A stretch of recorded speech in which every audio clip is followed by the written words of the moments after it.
जय श्री सीताराम भक्तों, राधे राधे। कैसे हैं आप? तो सबसे पहले शुरू करते हैं ब्रह्म वैवर्त पुराण अध्याय 15 और इसके मूल में हम जाते हैं कि इस अध्याय में किस का वर्णन आया है, कैसा ये अध्याय है, कैसी यह वीडियो है। तो हम आपसे इस वीडियो में चर्चा करेंगे कि मनुष्य को बुढ़ापा क्यों आता है, उसे बीमारियां क्यों आती है और वह किस कारण से मृत्यु को प्राप्त होता है। तो यदि आप यह जानना चाहते हैं कि मनुष्य को बुढ़ापा क्यों आता है और बुढ़ापा ना आए इसके लिए उसे क्या करना चाहिए, तो देखते रहिए हमारी वीडियो सनातन संस्कृति पथ में ब्रह्म वैवर्त पुराण ब्रह्मखंड अध्याय 15। जय श्री राधे भक्तों। तो शुरुआत करते हैं कि सती मालावती के पूछने पर जो भगवान श्री हरि विष्णु ब्राह्मण बालक रूप में आए उन्होंने क्या कहा और मालावती से उनका क्या संवाद हुआ है, मालावती को उन्होंने किस प्रकार का उपदेश दिया है, किस प्रकार की चर्चा की है, संदेश क्या है, तो सुनते रहिए कि मालावती से ब्राह्मण रूपधारी बालक बोले, जो ब्राह्मण के वेश में आए हुए हैं, बालक रूप में आए हुए भगवान श्री कृष्ण। उन्होंने मालावती से कहा कि हे युवती, हे सती, तुमने काल यम मृत्यु कन्या और यम व्याधिगणों का साक्षात्कार किया। अभी इनके तुमने उत्तर सुने, तुमने जो प्रश्न किया था इन्होंने उत्तर दिया। अब हम क्या बताएं और तुम क्या पूछना चाहती हो सो हमसे पूछ लो। ब्राह्मण की बात सुनकर के सती मालावती ने मन में बड़ा हर्ष मालावती को हुआ है और उसके मन में जो प्रश्न था तो मालावती ने उस प्रश्न को भगवान जगदीश्वर के सामने रखा है। क्योंकि मालावती यह नहीं जानती कि यह ब्राह्मण कौन है, मालावती केवल इतना जानती है कि यह ब्राह्मण देवता है, संत है, ज्ञानी है और वेदों के ज्ञाता है, बस इतना ही जानती है। तो उन्होंने उस ब्राह्मण देव को प्रणाम किया है। मालावती ने पूछा है कि प्रभु, आपने जो यह कहा कि रोग प्राणियों के प्राणों का अपहरण करता है, रोग प्राणियों के प्राणों का अपहरण करता है, रोग के जो नाना प्रकार के कारण हैं उन सब का वेद आर्युवेद में निरूपण किया गया है और उसके संबंध में मेरा यह निवेदन है कि जिसका निवारण करना कठिन है, वह अमंगलकारी रोग किस उपाय से शरीर में न फैले उसका आप वर्णन कीजिए। और मैंने जो जो बातें पूछी है या नहीं पूछी है तथा जो मुझे ज्ञात है अथवा ज्ञात नहीं है और जो मेरे कल्याण के लिए है उन सब विषयों की आप चर्चा कीजिए। तो मालावती के वचन सुन करके ब्राह्मण रूपधारी भगवान बहुत प्रसन्न हुए हैं और उन्होंने सती मालावती जो उपवरण की पत्नी है, गंधर्वराज चित्ररथ की कन्या है, जिनके पति उपवरण की मृत्यु हो चुकी है और वह अपने पति के शव को अपनी गोदी में रख करके भगवान से यह प्रश्न कर रही है। और मालावती का प्रश्न यह था कि प्रभु, मेरे भगवान स्वरूप पति को जीवित कीजिए। तो यहीं पर ये मालावती की कथा इस तरह से क्रम में चल रही है। तब भगवान जो ब्राह्मण रूप में आए हुए हैं वैद के समान हैं और उन्होंने यह भी कहा है कि मैं वैद हूं, मैं सभी वेदों का ज्ञाता हूं, सभी बीमारियों का ज्ञाता हूं, मैं सबका उपचार कर सकता हूं और चुटकी बजाते हुए ही आपके पति को जीवित कर सकता हूं। तब मालावती ने यह प्रश्न किया है कि प्रभु, मेरे पति को बाद में जीवित कीजिए, अब मेरे जो प्रश्न है पहले उनका उत्तर दीजिए, क्योंकि मेरे पति के जीवित होने के बाद मर्यादा स्वरूप में आपके सामने कुछ प्रश्न नहीं कर पाऊंगी। तब ब्राह्मण बोले, जो संपूर्ण तत्वों के ज्ञाता, समस्त कारणों के भी कारण और वेदांगों के भी बीज है, उन परमेश्वर श्री कृष्ण की मैं वंदना करता हूं। मतलब भगवान श्री हरि विष्णु यहां पर बालक रूप में है, उन्हीं का एक स्वरूप भगवान श्री कृष्ण भी है, लेकिन भगवान श्री हरि विष्णु उन श्री कृष्ण परमात्मा की आराधना कर रहे हैं जो गोलोकवास में 7 वर्ष के बालक के रूप में सदा विराजमान रहते हैं।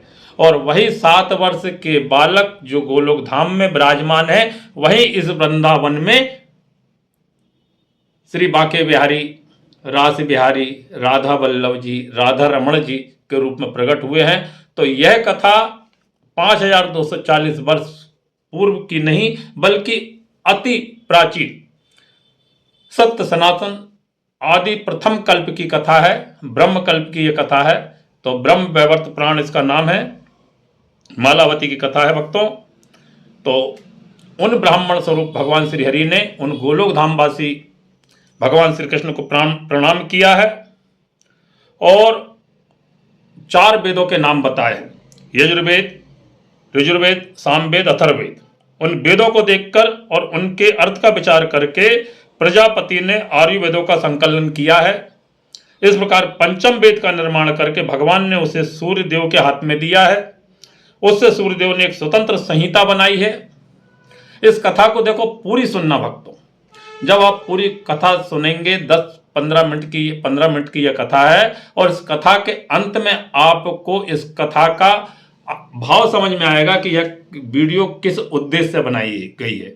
क्योंकि यह भूमिका है कि वेद कहाँ से आए, वेदों का निर्माण कैसे हुआ, यजुर्वेद क्या है, सामवेद का क्या है, किसने किसको वेद दिया, कैसी संहिता बनी, कौन ऋषि हुए, कौन देव हुए और उन्होंने इन संहिताओं का कैसा उपयोग किया, किन आदि व्याधियों के कारण बुढ़ापा आया, यह सारी बातें इस कथा में आई है। तो कृपया आप हमारी वीडियो को पूरा सुनिए और अभी तक अगर आपने हमारी इस चैनल को सब्सक्राइब नहीं किया है तो निवेदन है कि हमारे इस चैनल को सब्सक्राइब कीजिए, सनातन संस्कृति पथ से जुड़िए और आइए आप और हम सब मिलकर के करते हैं बात सनातन की, सनातन संस्कृति की और चलते हैं संस्कृति के पथ पर। तो सूर्यदेव को यह उन्होंने एक संहिता दी है, फिर उन्होंने अपने शिष्यों को वह अपनी आयुर्वेद संहिता दी और पढ़ाई भी है। इसके बाद उन शिष्यों ने भी अनेक संहिताओं का निर्माण किया।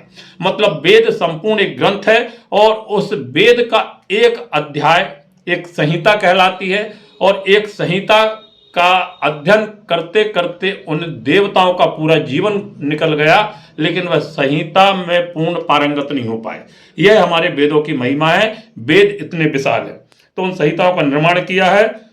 तब ब्राह्मण ने उन मालावती से कहा कि उन विद्वानों के नाम और उनके रचे हुए तंत्रों के नाम भी आप मत सुनिए, जो रोग नाश के बीज रूप है।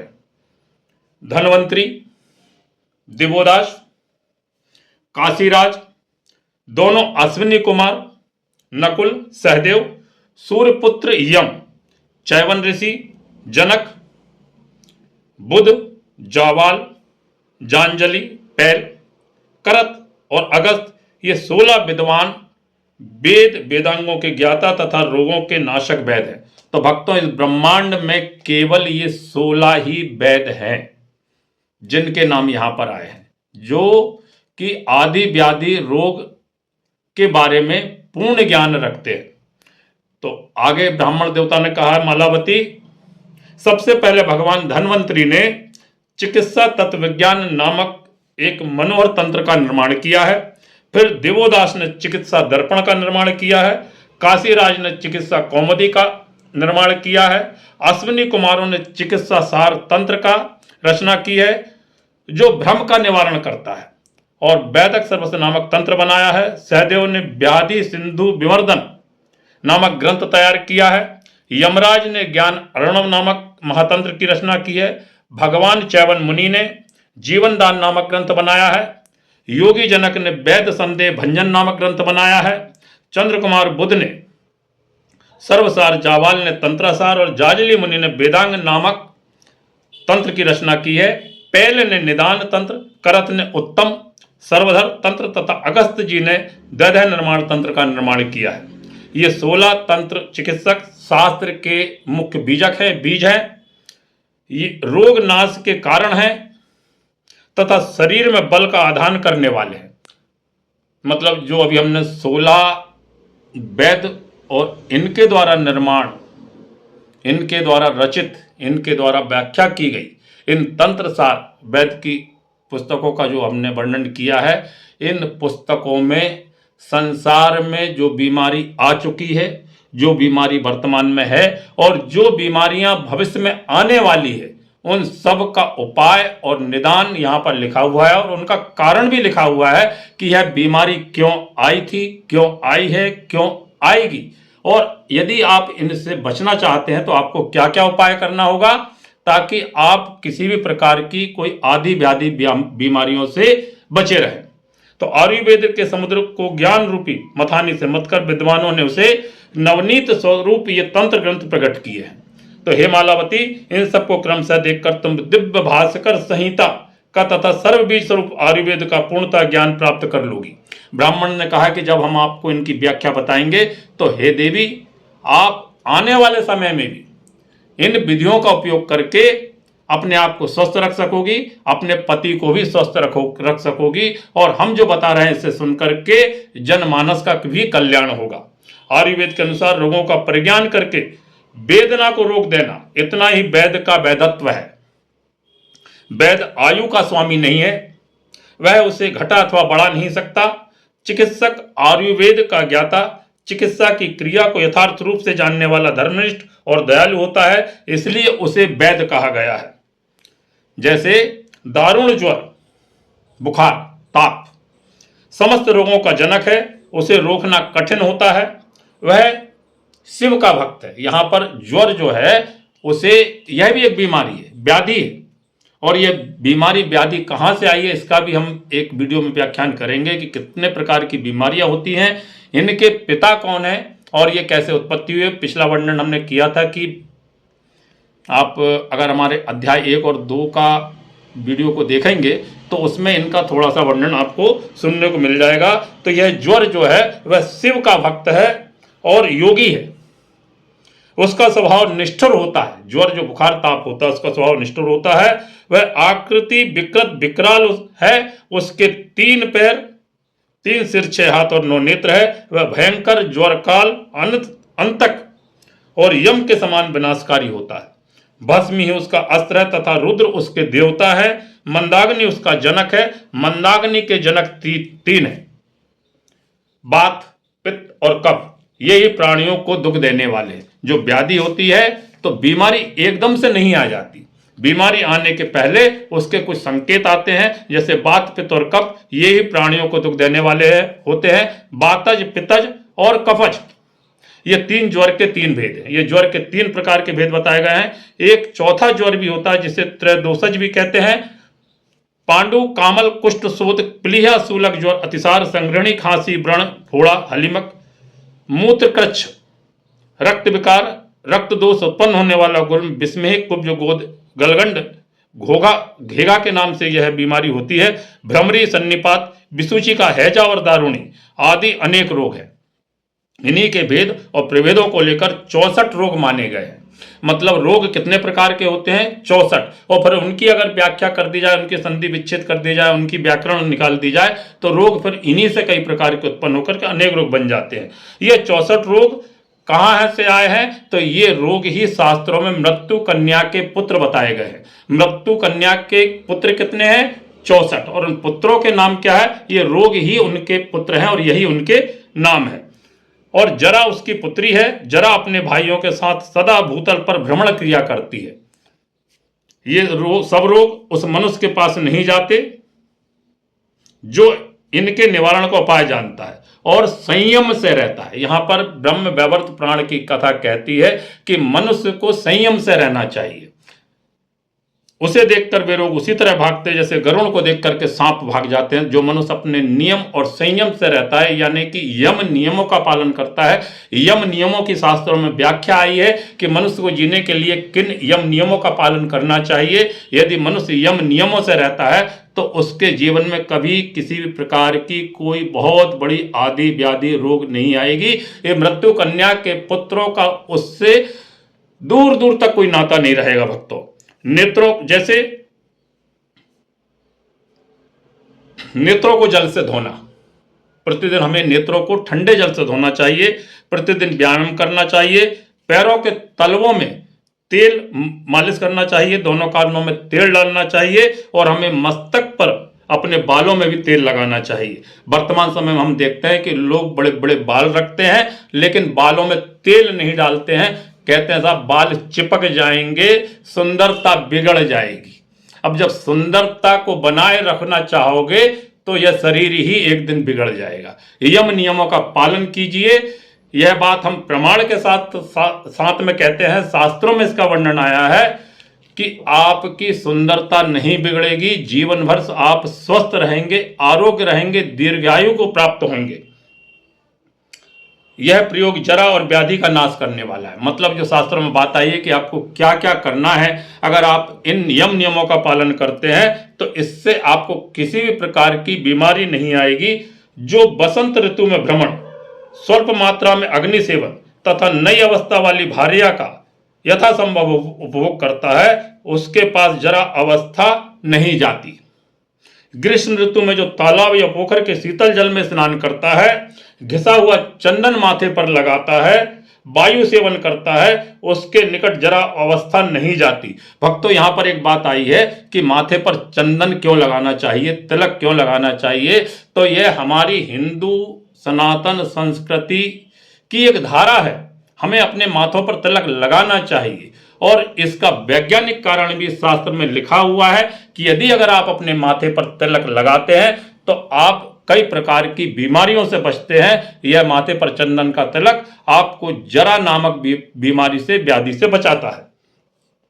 वर्षा ऋतु में जो गर्म जल से नहाता है, वर्षा के जल का सेवन नहीं करता है और ठीक समय पर परिमित भोजन करता है, उसे वृद्धावस्था नहीं प्राप्त होती।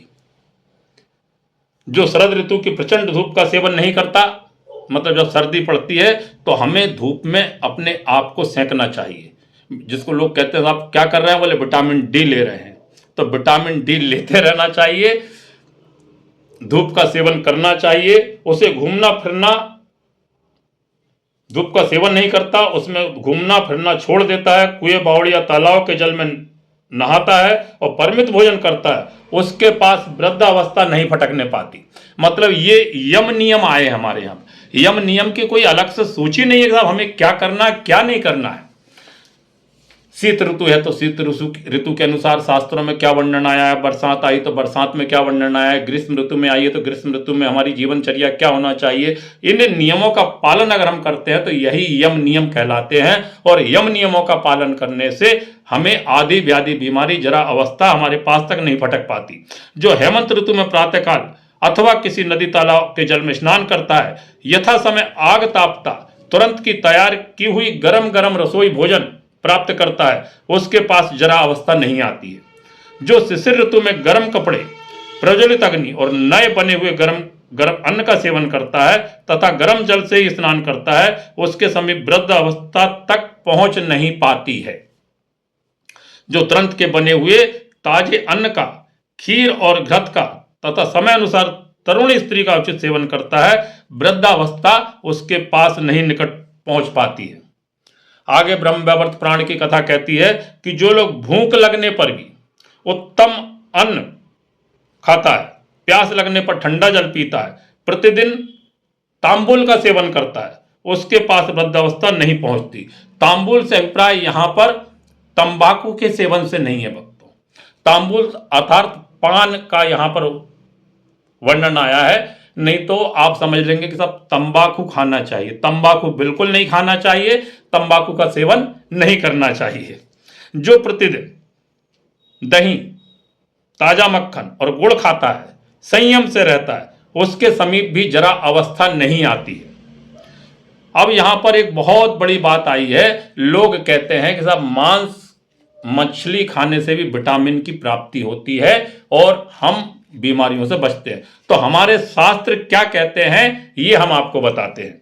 जो मांस खाता है, वृद्धा स्त्री, नवोदित सूर्य तथा तरुण दधि यानी 5 दिन के रखे हुए दही का सेवन करता है, उस पर जरा अवस्था यानी कि वृद्ध अवस्था अपने भाइयों के साथ हर्षपूर्वक आक्रमण करती है। भाइयों के साथ मतलब बीमारियों के साथ अन्य प्रकार की बीमारियां उसे घेर लेती है और वह वृद्ध अवस्था को शीघ्र प्राप्त होता है। ब्राह्मण देवता मालावती से कहते हैं, जो रात को दही खाते हैं, कुल्टा एवं रजस्वला स्त्री का सेवन करते हैं, उनके पास भाइयों सहित मतलब बीमारियों के सहित जरा अवस्था बड़े हर्ष के साथ आती है। मतलब वृद्ध अवस्था कैसे लोगों को ढूंढती है, पहले कहाँ जाना है, तो पहले उन लोगों को यहां जाना है जो यम नियमों का पालन नहीं कर रहे हैं। रजस्वला, कुल्टा, विधवा, जारदूती शूद्र के पुरोहित की पत्नी तथा ऋतुहीना जो स्त्रियां हैं उनका अन्न भोजन करने वाले लोगों को बड़ा पाप लगता है। शास्त्र कहते हैं कि हमें किन लोगों के हाथ का भोजन करना चाहिए और किन लोगों के हाथ का बना हुआ भोजन नहीं करना चाहिए, यह भी यम नियम में आया है। उस पाप के साथ ही जरावस्था उनके पास आ जाती है। यदि कोई व्यक्ति इन लोगों के हाथ का बना हुआ या स्पर्श किया हुआ भोजन करता है तो वृद्धावस्था अथवा बीमारी उसे बहुत अधिक आ जाती है और रोगों के साथ पापों की सदा अटूट मैत्री रहती है। पाप ही रोग, वृद्धावस्था तथा नाना प्रकार के विघ्नों का बीज है। पाप से रोग होता है, पाप से बुढ़ापा आता है और पाप करने से ही दैन्य दुख एवं भयंकर शोक की उत्पत्ति होती है। इसलिए भारत के संत पुरुष, महात्मा, ज्ञानीजन, तपस्वी, देवता कभी भी पाप का आचरण नहीं करते। हमें पाप का आचरण नहीं करना चाहिए। हमें पाप नहीं करना चाहिए मन से, कर्म से, वचन से। और क्यों नहीं करना चाहिए? क्योंकि पाप करने का मुख्य परिणाम यह है कि मनुष्य जल्दी ही बीमारियों को प्राप्त होता है और जरा अवस्था को प्राप्त होता है, वृद्धा अवस्था को प्राप्त होता है। तो भक्तों ध्यान रखियो, ये शास्त्र की बातें कितनी गूढ़ रहस्य की है, एक एक शब्द चिंतन करने के योग्य है। क्योंकि पाप क्या करता है? बैर उत्पन्न करने वाला पाप अगर आपके मन में आता है, कर्म में आता है, वचन में आता है तो शरीर में वास होता है और वह बड़ा अमंगलकारी होता है। तो पाप करने से बचिए। जो अपने धर्म के आचरण में लगा हुआ है, भगवान के मंत्र की दीक्षा ले चुका है, श्री हरि की आराधना में लगा हुआ है, गुरु देवता और अतिथियों का भक्त है, तपस्या में आसक्त है, व्रत और उपवास में लगा रहता है, सदा तीर्थों का सेवन करता रहता है, उसे देखकर लोग उसी तरह भाग जाते हैं जैसे किसी गरुड़ को देख करके सांप जंगल से अदृश्य हो जाते हैं। ऐसे पुरुषों के पास जरा अवस्था नहीं जाती और न दुर्जय रोग समूह ही उस पर आक्रमण करते हैं। 64 प्रकार की जो बीमारियां हैं, व्याधियां हैं, जो मृत्यु कन्या के पुत्र है, उन व्यक्ति के पास कभी नहीं जाती जो इस शास्त्र के बताए अनुसार यम नियमों का पालन करते हैं। अब ब्राह्मण देवता मालावती से कहते हैं, हे देवी, वात, पित्त और कफ ये 3 ज्वर के जनक हैं। ये जिस प्रकार देहधारियों में संचार करते हैं, सुम बजाते हैं, उसके विविध कारणों तथा उपायों को मुझसे सुनो। जब भूख की आग प्रज्वलित हो रही हो, उस समय आहार ना मिले तो प्राणियों के शरीर में मणिपूरक चक्र में पित्त का प्रकोप होता है। पित्त कब बढ़ता है? यदि आप भोजन नहीं करते हैं, आपको भूख लगी है और आप भोजन नहीं करेंगे तो आपका पित्त बढ़ जाएगा। ताड़ और बेल का फल खाकर तत्काल जल पी लिया जाए तो वही सग प्राणनाशक पित्त हो जाता है। मतलब बेल पत्र यानी जो बेल होता है, जिसे अब भगवान शिव पर बेलपत्री के रूप में चढ़ाते हैं बेलपत्र, उसका एक फल होता है गोल जिसको बेलपत्र कहते हैं, उसे खा करके उसके बाद तुरंत पानी नहीं पीना चाहिए। ये ब्रह्म वैवर्त पुराण की कथा कह रही है। यही सब यम नियम है। और जो देव का मारा हुआ पुरुष शरद ऋतु में गर्म पानी पीता है, भादों में तिक्त भोजन करता है, तिक्त भोजन मतलब बहुत अधिक तेल, मिर्ची, मसाले का भोजन करता है, उसका पित्त बढ़ जाता है। धनिया पीसकर उसे शक्कर के साथ ठंडे जल में घोल दिया जाए तो उसको पीने से पित्त की शांति होती है। यहां पर एक छोटा सा नुस्खा बता दिया है कि धनिया को पीस करके आप उसको पानी में ठंडे जल में पी लीजिए तो पित्त की शांति हो जाएगी। किसी डॉक्टर के पास जाने की जरूरत नहीं है। चना जो है सब प्रकार का गव्य पदार्थ, तर्क रहित दही, पके हुए बेल और ताल के फल जो होते हैं, गन्ने के रस से बनी हुई सब वस्तुएं जैसे, और अदरक, मूंग की दाल का जूस तथा शर्करा मिश्रित तिल का चूर्ण, ये सब पित्त का नाश करने वाली औषधियां हैं जो तत्काल बल और पुष्टि प्रदान करती है। पित्त का कारण और उसके नाश का उपाय बताया गया है।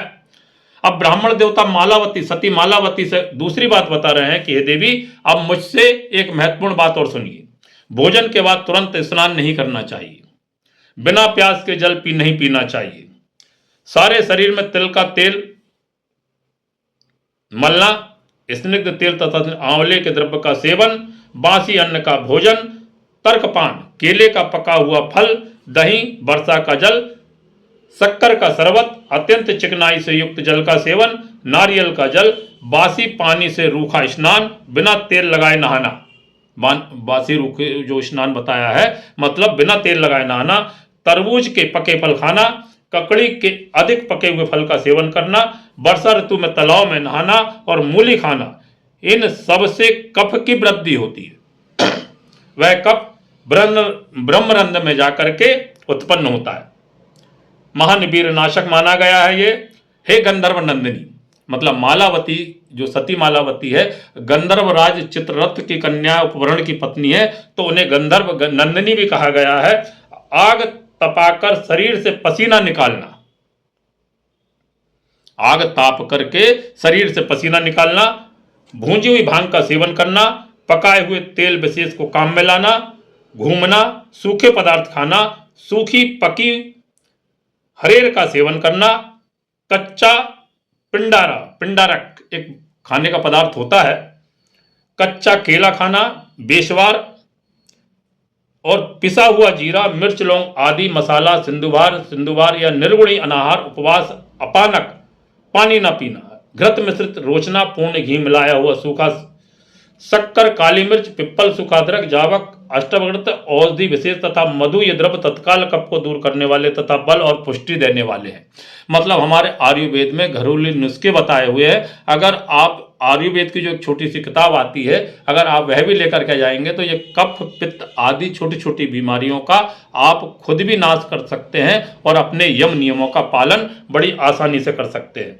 अब भगवान श्री हरि मालावती को आगे कहते हैं कि हे देवी, अब मैं बात के प्रकोप का कारण बताता हूं कि क्या क्या होता है। भोजन के बाद तुरंत पैदल यात्रा करना, दौड़ना, आग तापना, सदा घूमना और मैथुन करना, वृद्धा स्त्री के साथ सहवास करना, मन में निरंतर संताप रहना, मतलब कलेश सदा मन में नहीं रहना चाहिए, अत्यंत रूखा खाना, उपवास करना, किसी के साथ जूझना, कलह करना, कटु वचन बोलना, भय और शोक से अभिभूत होना, ये सब केवल वायु की उत्पत्ति के कारण है। आज्ञा नामक चक्र में वायु की उत्पत्ति होती है। अब उसकी औषधि सुनो। केले का पका हुआ फल, बिजौरा, नींबू के फल के साथ चीनी का शरबत, नारियल का जल, तुरंत का तैयार किया हुआ तर्क, उत्तम पिट्ठी, भैंस का केवल मीठा दही या उसमें शक्कर मिला हो, तुरंत का बासी अन्न, सोबीर, जोकी, कांजी, ठंडा पानी, पकाया हुआ तेल विशेष अथवा तिल का तेल, नारियल का ताड़, खजूर, आंवले का बना हुआ उष्ण द्रव पदार्थ, ठंडे और गर्म जल का स्नान, चंदन का द्रव, चिकने कमल पत्र की सही, और ये सब वस्तुएं तत्काल ही वायु दोष का नाश कर देती है। मनुष्यों में 3 प्रकार के वायु दोष पाए जाते हैं। पहला दोष है क्लेश जनित, मानसिक संताप जनित और काम जनित। तो हे मालावती, इस प्रकार मैंने तुम्हारे समक्ष रोग समूह का वर्णन किया तथा उन रोगों के नाश के लिए श्रेष्ठ विद्वानों ने जो नाना प्रकार के तंत्र बनाए हैं उनकी भी मैंने आपसे चर्चा की है। ये सभी तंत्र रोगों का नाश करने वाले हैं। उनमें रोग निवारण के लिए रसायन आदि परम दुर्लभ उपाय बताए गए हैं। हे साध्वी, विद्वानों द्वारा रचे गए उन सब तंत्रों का यथावत वर्णन 1 वर्ष में भी नहीं कर सकता। यदि कोई व्यक्ति इन तंत्रों की व्याख्या करना चाहे, यह बात यह कहना चाहती है कि यदि कोई व्यक्ति, कोई वैद्य, कोई वर्तमान जीव इन तंत्रों की व्याख्या करना चाहे तो 1 वर्ष लगातार पढ़ने के बाद भी व्याख्या नहीं कर सकता, इनकी व्याख्या नहीं कर सकता। विद्वानों द्वारा रचे गए उन सब तंत्रों का यथावत वर्णन कोई 1 वर्ष में भी नहीं कर सकता।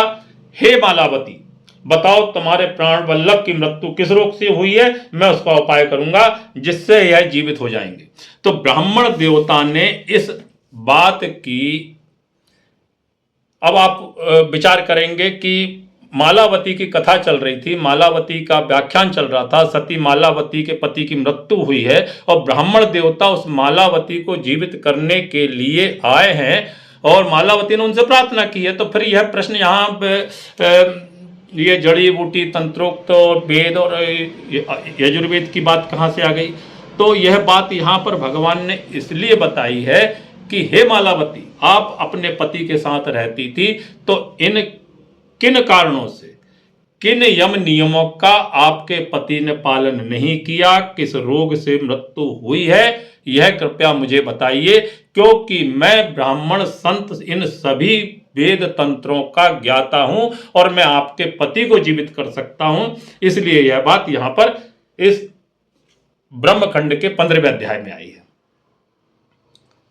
मैं उसका उपाय करूंगा जिससे यह जीवित हो जाएंगे, ऐसा ब्राह्मण कुमार ने, ब्राह्मण देवता ने मालावती से कहा।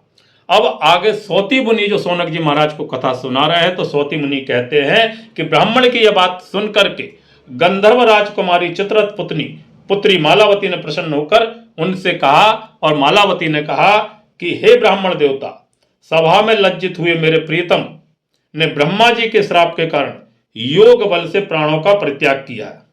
मैंने आपके मुंह से निकले अपूर्व स्वयं मनोहर आख्यान से को पूर्ण रूप से सुना। इस संसार में विपत्ति के बिना कब किसको कहां आप जैसे महात्माओं का संग प्राप्त होता है। हे विद्वान, अब मुझे मेरे प्राणनाथ को जीवित कर दीजिए। मैं आप सब लोगों के चरणों में नमस्कार करके स्वामी के साथ अपने घर को तुरंत जाना चाहती हूँ। और मालावती का यह वचन सुनकर ब्राह्मण रूपधारी भगवान विष्णु उसके पास से उठकर शीघ्र ही देवताओं की सभा में गए। तो भक्तों, यदि आपने हमारी यह चैनल को सब्सक्राइब नहीं किया है तो सब्सक्राइब कर लीजिए। अगली कथा में हम आपको बताएंगे कि भगवान के किन प्रयासों के कारण मालावती के पति पुराण जीवित हुए हैं, पर उसके बाद मालावती ने क्या किया है, मालावती कहाँ गई है। जय श्री राधे, जय श्री कृष्णा। बोलिए प्रेम से राधे राधे।